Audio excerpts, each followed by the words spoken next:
Las Vegas, known around the world for parties, gambling, show business and luxury hotels. But underneath in the storm drains that crisscross the city, there's another reality. Untreated mental illness and drug addiction, homelessness. Forget glitz and glamour, the damp and darkness down here is home to around 12,000 people. So if you're walking in the dark, you keep your hand on the wall, you know where you're at, you're not drifting. Rob was homeless for 5 years and spent a large part of that time in the tunnels. Shine a light. Now he's working with Shine a Light, that's an organization that helps people down here with food and batteries and also guidance on restarting a regular life. Rob guides us through the tunnels and introduces us to some of those who still live here. Freedom wants to talk with us outside. She is 47 and has lived in the tunnels for 5 years. Traveling, hitchhiking, train hopping before I came here. Schizophrenia. So how do you get your meds?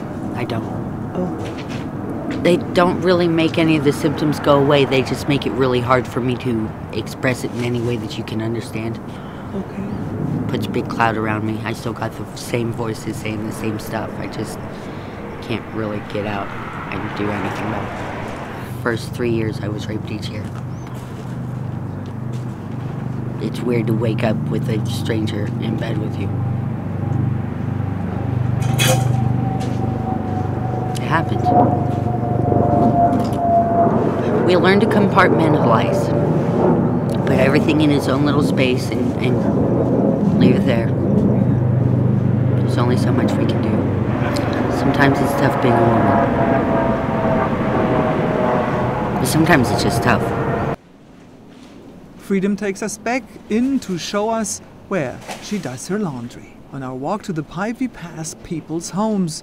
Some are very orderly with food for the cats, which keep the rats away. Others are more messy and chaotic. 10 long minutes into the tunnels, we meet Jay. I've been out here like 9 or 10 years. That's like the worst part, I think. The stuff follows you. It's not like TV haunted, like it's seriously haunted down here. So what do you mean by haunted? Like ghosts, demons, things from here, things not from here. It's musty down in the tunnels. Rubbish food, old clothes and people all add to the smell. But then we hear running water and there's a new smell. I've been told that it's from Caesar's fountains and it often smells fairly highly chlorinated. And I do laundry here. Sometimes I shower here. So you don't think about what's going on up there? Oh no, not when I'm down here. It's completely different. There's no interaction. It's cement and ground. It's like a total different world. This could well be the water Freedom washes her clothes in. And here's just part of the glamorous landscape for people to walk past on their way into the casino. Less than 5 minutes away we reach the headquarters of Shine a Light. Robert Bangard, who took us into the tunnels, is the outreach manager. All the staff here have lived somewhere in the network of tunnels at some point. When I was homeless, I had no hope. I had no hope. And when you don't have hope, you don't plan.